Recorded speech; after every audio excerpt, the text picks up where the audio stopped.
Alright, super unflattering video of me at 5 in the morning, but hey, it's when I'm awake and the house is quiet enough that I can make a video. So this is about how meds are going, and the short version is not great. So to recap, I've got pretty persistent anhedonia these days, but it's taken a bit of a spiral, getting a bit depressed, and just, yeah, Mikey's awake as well. I don't know if you can hear that in the background, but great. So that's not helping with the early morning sleeping. Anyway, so to recap, um, I react really badly to antidepressants. It's why I haven't been on them for a number of years. I get really bad side effects, and they kind of just don't go away. And yeah, they're not good for my functioning. So last depression, I don't really know how I recovered. Mum likes to think retail therapy, I just went off to Japan away from like all the garbage of everyday life. Yeah, went and did some gothic clothes shopping there, came back, was a lot better, stayed better for a while. And haven't been properly depressed since then, although now I probably am a bit. Um, yeah. So, because like I've been struggling, like last year I found out, I'm sorry for anyone who's seen this stuff, just recapping for anyone who didn't watch the live stream. Um, I realized last year, like I react badly to antihistamines as well, but I found with kids Dimetap, which is a liquid form, I could experiment a little and eventually find a dose that I could tolerate, which is half an adult dose, slightly less than a kid's dose, and that helps with my hay fever symptoms without making me depressed or drowsy or whatever. Okay, so on that basis, I tried liquid citalopram, which is an antidepressant I hadn't tried before, but I thought liquid form, I can control my dose better. Maybe find a small enough one that won't give me side effects but might help my mood. Didn't work out that way. Got a lot of nausea, headaches, dizziness, weird perceptual things like feeling like I was a different height, seeing things like as if the 3D-ness of the world had changed somehow. Yeah, there was a whole bunch of weird stuff and it was just terrible. So yeah, didn't work. So I went back to citalopram. Now, in the past when I had that, the main side effect, which I didn't notice for years, was just that it destroyed my appetite. Yeah, which, like, as far as things go, isn't the worst side effect because I'm already a low appetite person. That's probably why I didn't notice for ages until I stopped taking it and then I could actually eat. And then later I went back on it and went to a double dose. And at that point, I just couldn't eat anything. I was on the smoothie diet, sausage and hospital formula, and yeah, it was no good. I got down to 47 kilograms, which for my height is just terrible. Yeah, but I thought, like, I'm struggling, that liquid antidepressant, liquid escitalopram didn't work for me. I'll go back to the antidepressant that least messed me up. And if all I get is poor appetite, I can live with that. If it helps my mood, we'll just sacrifice a bit of, it took so long to get to a healthy weight, but okay. But no, it looks like my body is reacting differently. So previously, like I was on a normal dose, 20 milligrams. When I doubled it, would have gone up to 40 milligrams. Because of my history reacting badly to antidepressants, talked to my doctor. We decided I'd go on a quarter dose, 5 milligrams. That's half of what someone who's elderly would take or who has liver damage would take. It's a tiny dose. Like, even talking to the pharmacist, they're like, yeah, wow, this is a really small dose. So 5 milligrams, quarter dose of citalopram. And like at first it seemed it was going okay. The first day maybe I was a little bit agitated, which sometimes happens when I go on SSRIs.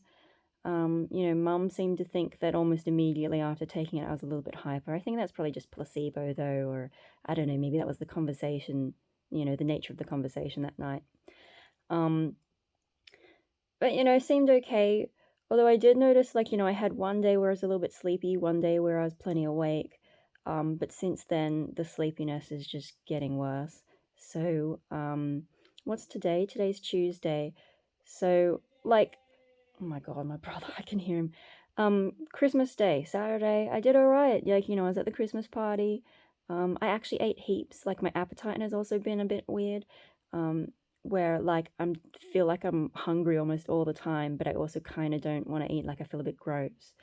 And then yeah, I've had sometimes feeling sleepy, sometimes feeling really awake. Although, really awake? Just awake is normal, maybe. Not super awake, just normal awake. Um, yeah. So Saturday, Christmas party. I did well, I was alert. I talked to people. I ate heaps. So like our Christmas parties, everyone brings something, or like there's always heaps of food. I had one of everything except for like some kind of fish dish for the pescatarians in the family. I don't know, but I had one of everything else, like a little bit of everything else. My plate was so full, and I ate it all. Didn't go back for seconds, but I ate it all, which is unusual for me. I don't usually like Christmas food, like, ham and turkey. Not usually my thing. Like, usually I perceive them as being like dry and kind of tasteless. But no, I ate everything. I even ate the salads. I'm not a salad person. So that was really unusual. And then for dessert, I had I had the pavlova with a bit of cream, ice cream.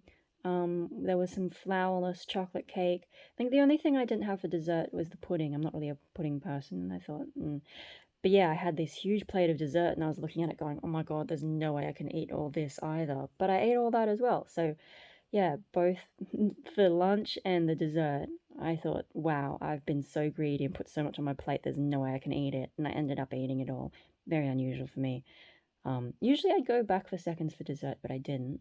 So I guess there's a part of me that was like, yeah, no, you've eaten too much. But yeah, so that was a bit crazy. Came home, was still hungry for dinner, which my parents are like, are you crazy? We ate so much. But yeah, no, I still had dinner. Yeah, so I ate a lot that day. So not getting the loss of appetite at this point. And then the next day, like I spent half the day in bed. Which after a Christmas party, I'm sure you're like, yeah, no, that makes sense. You've been socializing, tired. Okay. I'm like, all right, fine, I'll buy that. Took me ages to do my Sunday cleaning, but I got it done.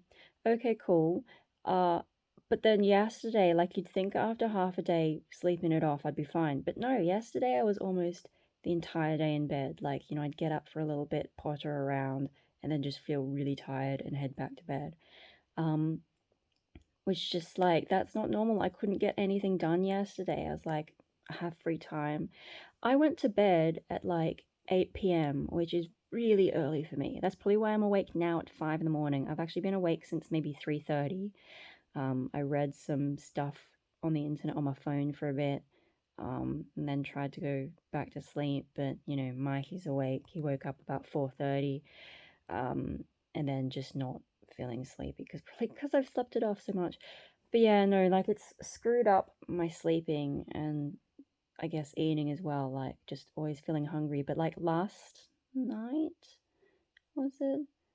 No, last night I could barely eat dinner. Like I was just so tired trying to chew and all that. So I didn't eat a whole lot for dinner. I think for lunch maybe, or no, it was for breakfast.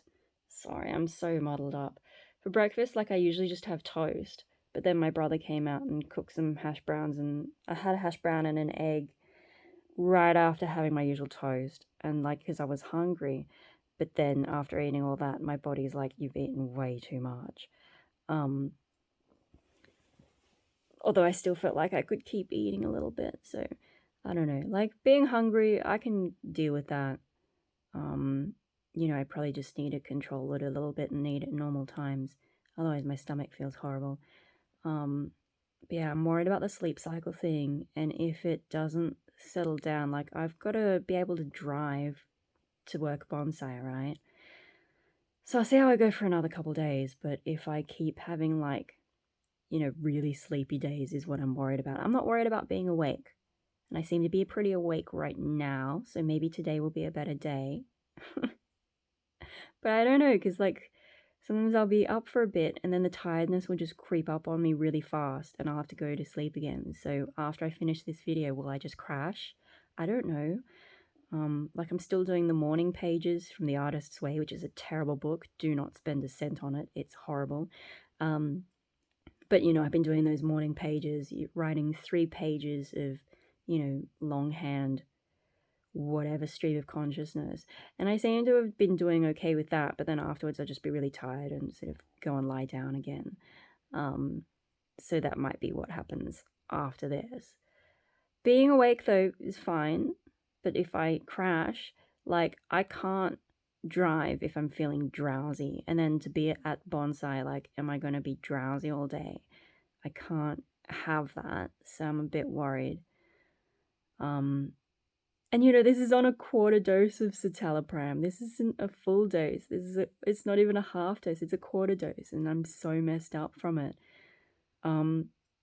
Now, it can take like a couple of weeks for antidepressant side effects to settle down, but I'm a bit like, yeah, okay, but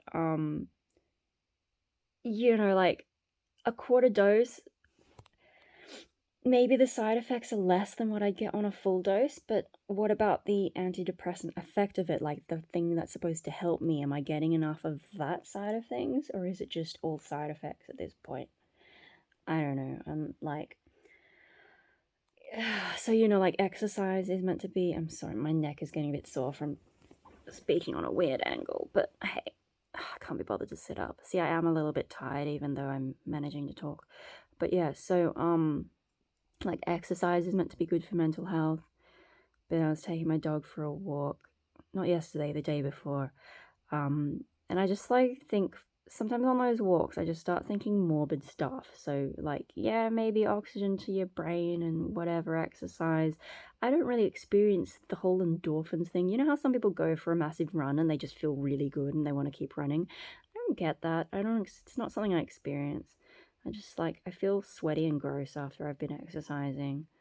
So yeah, it's really hard to sort of get into it. Like, I try and go for a walk every day with my dog, but I don't enjoy it. And then my brain just starts thinking shit. So the most recent set of thoughts was like, isn't it a shame that our society is so squeamish about death? Because, like, I'm not enjoying life, right? Like, I'm just sort of trudging through. I'm not a huge fan of the idea that I might live another 40 years or so, probably longer being a female. And, I don't smoke, I don't drink, I don't take drugs. I don't exercise a lot, so I'm not that healthy on that side of things. But in terms of what I put into my body, low risk factors. Being on the skinny side is a low risk factor. I have low blood pressure, so yeah, I don't have that as a risk factor. I could live a long while, and I'm not a huge fan of that because I'm not enjoying my life. Like, another 40 years of this trudging through. So, morbid stuff. I'm pain averse though, so like I can't do things like self-harm or suicide because I'm just like, yeah, no, I've like, when I was younger, I tried poking myself with a sewing needle. I can't do it. I'm just like, psychologically, I can't do it. Yeah, so like, I'm stuck here for another 40 years or so, probably longer. That idea sucks, right? Sorry to get kind of dark. Like, I'm just used to thinking about it. I know it's probably upsetting for a few people for me to talk about this sort of thing. But yeah, no, so my thought then was like, it's too bad that I can't just like volunteer as a sort of live organ donor and have medical supervision to just, put me out of my misery, and then you can take my body parts, give them to people who actually do want to live. There's people waiting for transplants of all different kinds of stuff. One body can save so many lives and help so many people. I'm not like a bleeding heart kind of person. I'm kind of like, helping people, not a big deal. But I would do it if I could have a peaceful, medically supervised death and get out of this. It's sort of just like, that was the thought I had. Like, it's sort of torture being alive, but, if you could trade that medically supervised death, like, if I have to help a bunch of people, I don't mind. When I'm dead, I'm dead. I don't care what happens to the pieces of my body. I'm not registered as an organ donor because I just don't care that much. But, if I had that choice, sure, why not? I'd take that trade. I mean, of course, you gotta, like, think about it a bit more, but while I'm on my dog walk, I'm like, yeah, I'd take that trade. I don't know how, like, that's never going to happen in the way that our society is. It's sort of the thing that you'd maybe expect in China, except that they do it forcefully, apparently. The whole Falun Gong guys say that's what they do in China. Seems believable because can you trust China? I don't know. They're not exactly a transparent society, but in Western culture, I don't think what my brain is proposing is going to happen, because we are squeamish about death. I think in New South Wales, we're still struggling to get euthanasia legalized, and even then, that's only for people who are terminally ill. If you wait until I have a terminal illness, my organs won't be used to anyone. But I'm young now. I don't want to, hang on for however long. You could just take it all, give me a peaceful way out. What's wrong with that? But no, because our culture is like, no, we can't play God, blah blah. And then, people get sad when you're like, when you say you don't want to be here. Yeah, there's all those kinds of cultural reasons that this isn't going to happen. But it just seems like, there are other people who are desperately clinging to life, and then you've got people like me who are otherwise physically healthy, who just don't really want to keep going on and on and on and on and on, trying to find ways to get through life, but not really getting there. Like, this antidepressant stuff, it's not helping. So, like, what am I supposed to do to fix myself? I'm not going to shock my brain. I'm too young for that. I would lose memories, and, that would be disconcerting for me. I'm not sure about transcranial magnetic stimulation. Like, they say there's no side effects, but I have read about people who've experienced things that weren't comfortable, and the problem with that is also because I'm sensitive to things that affect my brain, like, antidepressants, antihistamines.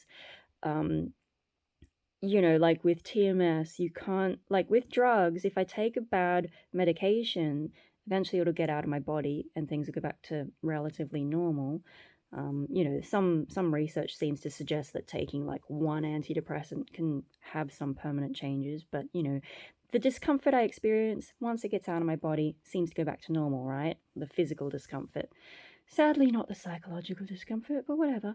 So basically, like when you take medications, it gets out of my body after a while, right? But if you put magnets on my brain and I react badly to it, my body has no way to flush that out. So I'm a bit nervous about things like that, because yeah, maybe other people don't get side effects, but I don't trust my body at this point.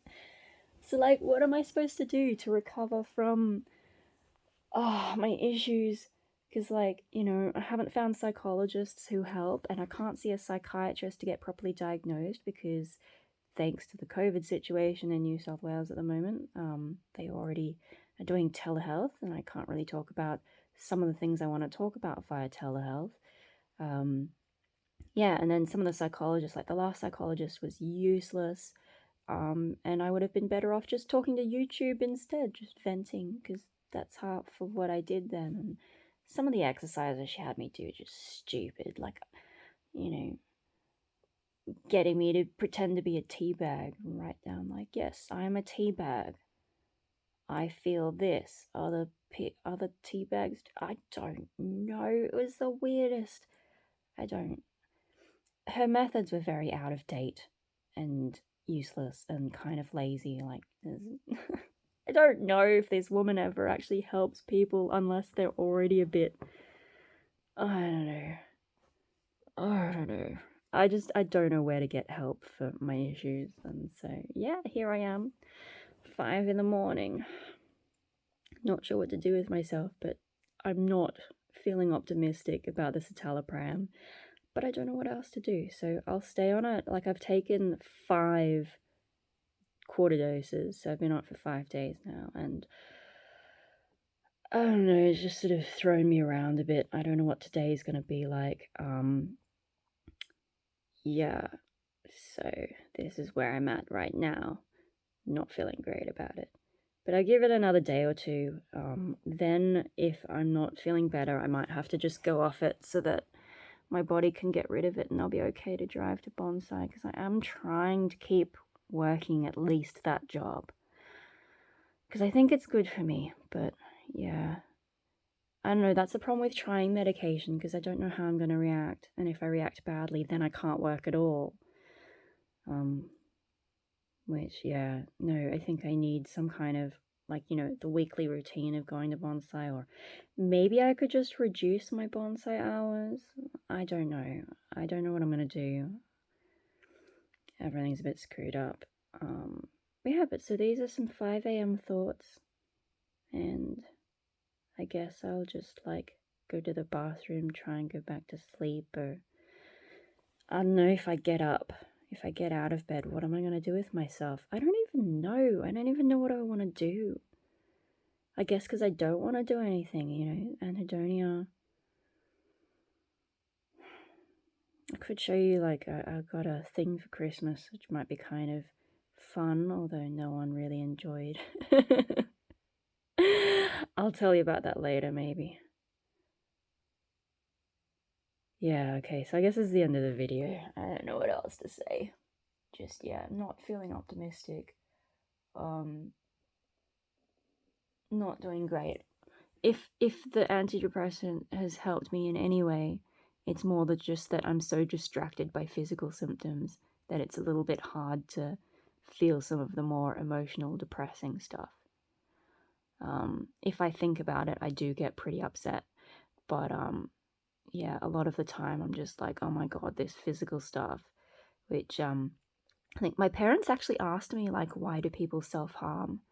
And, I don't know, because I've not self-harmed myself, but from what I've understood of people describing it, it's like the physical pain distracts them from the psychological pain.